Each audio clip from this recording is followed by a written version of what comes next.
Le PDG jeta négligemment la bague de côté, et elle fut ramassée par une petite idiote au bord de la route. Voyant que le PDG s'apprêtait à partir en voiture, la petite idiote se précipita immédiatement en un éclair, et se planta devant la voiture du PDG. Le PDG furieux voulait voir qui était assez désespéré pour faire ça, mais contre toute attente, dès qu'il aperçut la petite idiote, son cœur fit un bond. La jeune fille tendit la bague qu'elle avait ramassée, et ce geste fit instantanément comprendre au PDG qu'elle voulait lui rendre la bague. Alors le PDG demanda à la jeune fille comment elle s'appelait. La jeune fille dit qu'elle s'appelait l'idiote.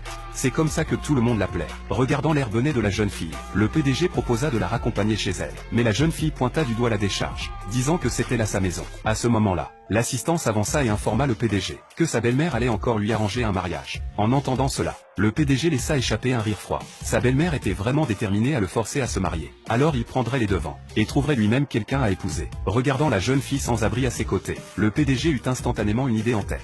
Il demanda à la jeune fille si elle voulait l'épouser. Mais la jeune fille ne comprenait pas ce que signifiait épouser. Alors le PDG lui expliqua que tant qu'elle l'épouserait, il y aurait plein de bonnes choses à manger. En entendant cela, la jeune fille accepta immédiatement. Le PDG fit alors en sorte que son assistant l'emmène pour un bilan de santé complet. Quand le rapport médical sortit, l'assistant informa le PDG que les capacités mentales de la jeune fille avaient diminué suite à un choc à la tête. Il n'y avait pas de traitement disponible pour le moment.